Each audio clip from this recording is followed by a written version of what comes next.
কিছু মৌলবী নামধারী প্রতারক তৈরি করলো এহসান আল এহসান নামে এহসান গ্রুপ। মুনাফেক এইরকম একটা সুদকে বলেছে জগতের জন্য এহসান। সমস্ত ফাতাওয়ার কিতাবে একমত, চার মাযহাব, মুস্তাহিল্লুল হুরমাতি কাফের। কোন হারামকে যদি কেউ হালাল বলে সে কাফের হয়ে যাবে। এক সময় বিরক্ত হয়ে কিছু মানুষ বলল যে সব কিছুকেই তিনি হারাম বলতেছেন, না জানি আবার চাল ডালকেও হারাম করে দেন। তারপর দেখা গেল 12,000 কোটি টাকা মেরে মারওয়াড়িরা বাংলাদেশ থেকে শেয়ার ব্যবসা চম্পট, অর্ধেক তারা নিল, অর্ধেক আমাদের দেশে এক দরবেশ আছে উনি খাইছে। আমি আর নাম নাই বা বললাম, আপনারা ওই দরবেশকে চিনেন। আমি বুঝি না ইসলামিক ফাউন্ডেশন কি করে, এত বড় ফাউন্ডেশন শেখ সাহেব করে গেছে। হ্যাঁ, বুক ভরা আশা নিয়া যে ফাউন্ডেশন সারা দেশে ইসলামের পক্ষে কাজ করবে। উযু করার সময় নিয়ত করবেন, আল্লাহ এই হাতে সুদের টাকা ধরব না, ঘুষের টাকা দিব না, সুদও দিব না। সুদের কথায় চুপ হয়ে গেলেন আপনারা। আরে কি চুপ না হয়ে করবেন কি? অনেক মৌলবী বক্তা এখন সুদখোর হয়ে গেছে।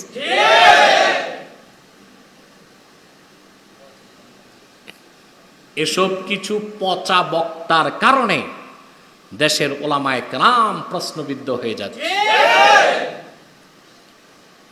প্রাসঙ্গিক বলতে হচ্ছে, আজ থেকে 12-13 বছর আগে বাংলাদেশটাকে গ্রাস করেছিল ডেস্টিনি।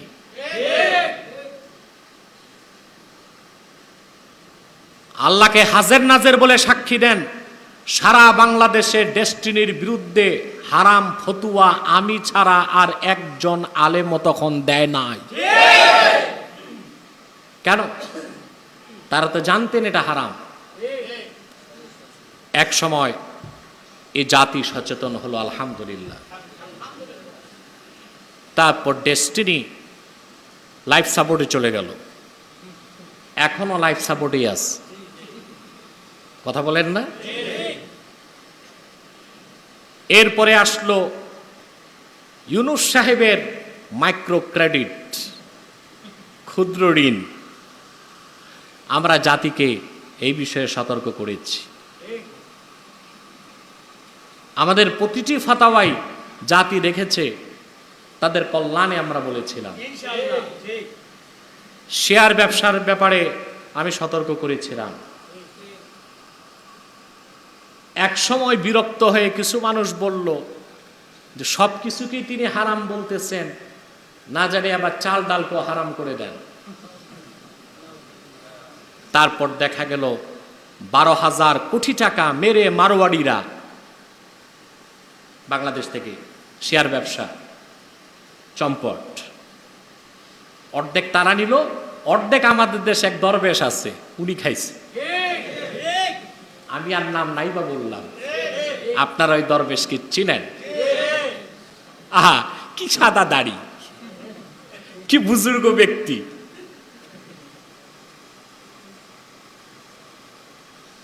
কাল কিয়ামতের দিন তার সম্পদ যদি উঠানো হয়, তার প্রত্যেকটা সম্পদের ইট এবং কণায় কণায় বাংলার মুসলমানের রক্তের দাগ পাওয়া যাবে।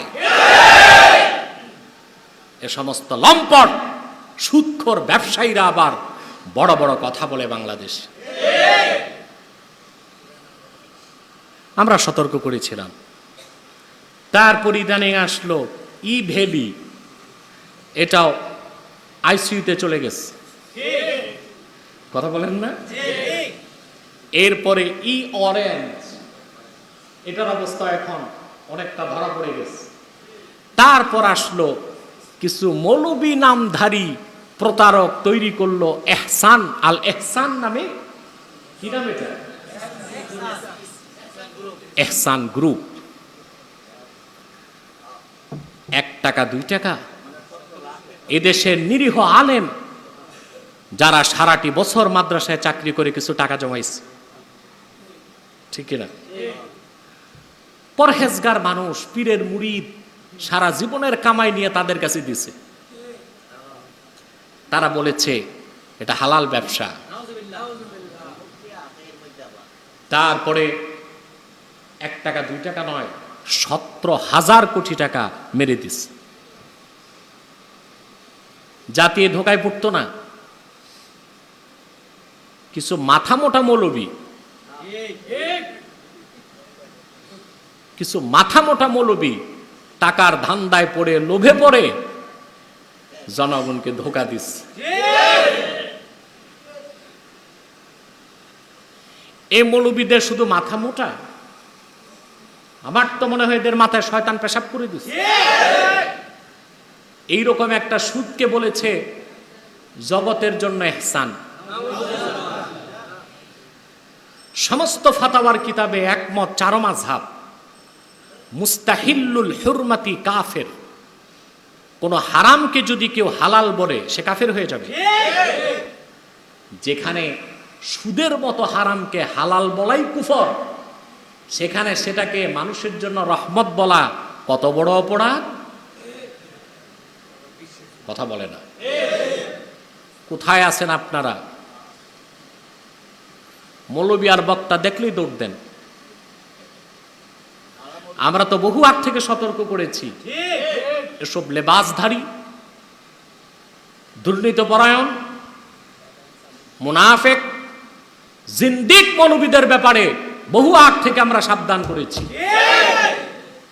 ওই মানুষগুলো যদি এই কথাগুলো আগে বুঝতে পারত, তাহলে এভাবে লক্ষ লক্ষ নয়, হাজার হাজার কোটি টাকা তারা হারাতে হতো না। আমি বুঝি না ইসলামিক ফাউন্ডেশন কি করে। এত বড় ফাউন্ডেশন শেখ সাহেব করে গেছে, হ্যাঁ, বুক ভরা আশা নিয়া যে ফাউন্ডেশন সারা দেশে ইসলামের পক্ষে কাজ করবে।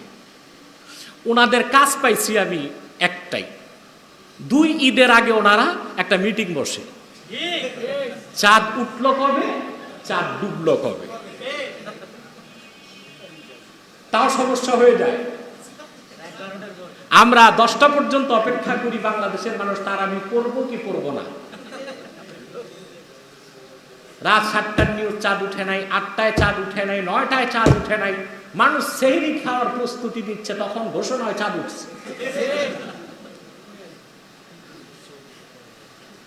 আশ্চর্য ভাই, ইসলামিক ফাউন্ডেশনের এই একটাই কাজ, চাঁদ উঠলো কবে, ডুবলো কবে, আর কাজ নেই।